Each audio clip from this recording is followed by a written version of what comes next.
هو في ايه يا جدعان؟ كل واحد معاه قرشين عياله يضربوا زمايلهم ويبلطجوا عليهم. ده اللي عمله علي ابن محمد رمضان نمبر 1 في واحد زميله في النادي. كانوا بيلعبوا مع بعض بس اللعب اتقلب بخناقة، وراح ابن محمد رمضان مسك الولد شلفط وشه وخلاه مش نافع خالص. فتعالوا معايا أعرفكم تفاصيل الحكاية وإزاي أم الولد طلعت وعملت محضر ضد ابن محمد رمضان، وليه القصة وصلت للنيابة العامة، ويا ترى هيكون إيه مصير ابن نمبر 1؟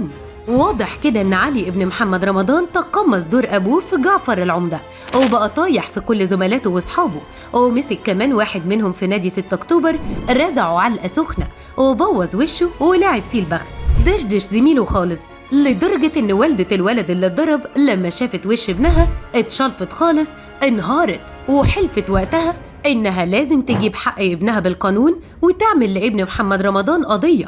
القصة بدأت لما كان علي ابن محمد رمضان نمبر 1 بيلعب مع واحد صاحبه في جنينة نادي 6 أكتوبر، بس حصل بينه وبين الولد خلاف، فراح ابن محمد رمضان رزعه بوكس تحت عينيه خلاها زرقت وورمت، ونزل فيه بالشلاليت والأقلام بعزم ما عنده، لحد بقى ما الناس جريوا سلكوا الولد من إيديه.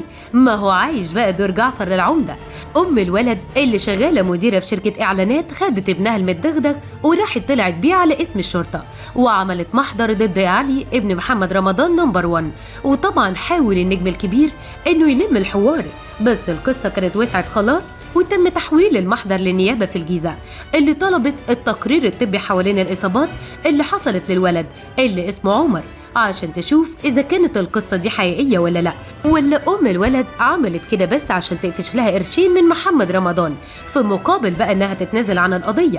وطبعا لما تم سؤال والدة الولد قالت بالحرف الواحد ابن محمد رمضان ضرب ابني في وشه وعوره. بعدها انتشر الخبر على السوشيال ميديا وتم التعليق عليه من ناس كتير، فقال واحد من المتفاعلين أيوة ما هو بيقلد أبوه، ما هو من شابه أباه فما ظلم.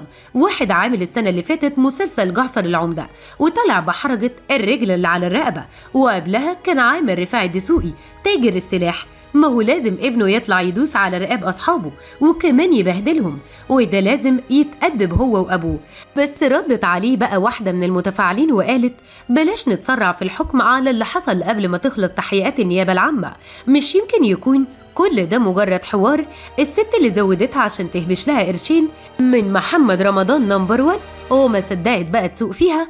وفي النهاية نحب بقى تشاركونا انتوا كمان برأيكم في الكومنتات وتقولوا لنا تفتكروا بقى هيكون ايه مصير علي ابن محمد رمضان نمبر 1، وهل تفتكروا بقى ممكن يظهر نمبر 1 ويعلق على الموضوع ده ولا هيتجاهل تماما؟